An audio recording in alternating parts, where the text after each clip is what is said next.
যে কেন বিএনপি ৭২-এর সংবিধানের ফ্রেম থেকে সে বের হইতে চায় না, অথচ এই ফ্রেমটা জিয়াউর রহমানের রাজনীতির সাথে কন্ট্রাডিক্ট করে। চুপ্পুকে সরাইতে চায় না, সে গণ অভ্যুত্থানকে জুলাই ঘোষণাপত্রে এবং জুলাই সনদের ভিতরে আনতে চায় না, সে এটাকে খুব ছোট করে রাখতে চায়। এবং এইটা করার মধ্য দিয়ে যে জাতীয়তাবাদী রাজনীতিটা নষ্ট হয়ে যাচ্ছে, যেটা তো আলটিমেটলি বিএনপি লিড করতেছে, যেটা আমরা বারবার বলছি যে আপনাকে এটা কারেকশন করতে হবে, কারণ এতে শহীদ প্রেসিডেন্ট জিয়াউর রহমানের যে রাজনীতি সেটা ক্ষতিগ্রস্ত হচ্ছে, এবং এটা ক্ষতিগ্রস্ত হলে আমরা কালেকটিভলি সবাই ক্ষতিগ্রস্ত হব।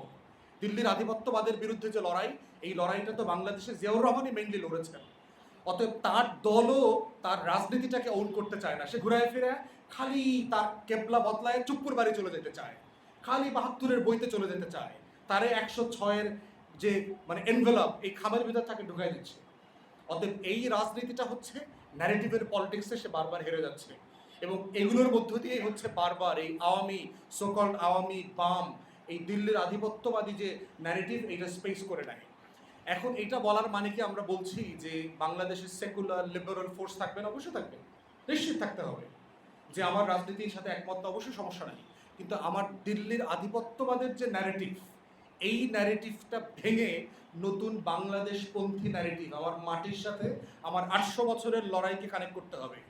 আমি ৭১ সালে ঠুস করে পইরা আমরা রাষ্ট্র হই নেই, আমার শত শত বছরের লড়াই আছে। ইখতিয়ার উদ্দিন মোহাম্মদ বিন বখতিয়ার খেলজি থেকে শুরু করে আমার শত শত বছরের লড়াই আছে, এবং দিল্লিকে পরাজিত করার লড়াই আছে আমার। তাহলে যেই মাটি দিল্লিকে পরাজিত করছে, দিল্লি শাসকদেরকে বাধ্য করছে সন্ধি চুক্তি করতে, এবং আমার এই দিনাজপুরের এলাকাতে এইখানে ফোর্টের যুদ্ধেতে সে পরাজিত হয়েছে দিল্লির এম্পায়ার। এইটা যেই জাতির এত গর্বের, সেই গর্বের প্রত্যেকটা জায়গা থেকে এই জাতির জেনারেশনকে ডিসকানেক্ট করে ফেলছে। হিস্ট্রির ভিতরে কিচ্ছু নাই যে ইতিহাস পড়লে একটা মাটি সন্তানরা বুক ফুলায় বলতে পারে yes I M A son of Bengal, আমি একজন বাংলার সন্তান, এই কথাটা বলতে পারে। এই গর্বের কোনো ইতিহাস নাই।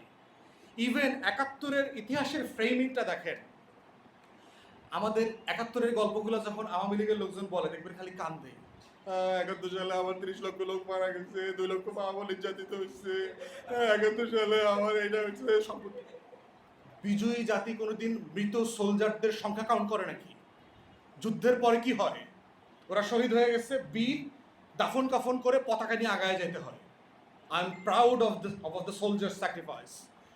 বিজয়ী জাতি কোনোদিন বিজয় নিয়ে কান্নাকাটি করে, এইটা আওয়ামী লীগ ছাড়া আর কোনো জায়গায় আমরা দেখি নাই।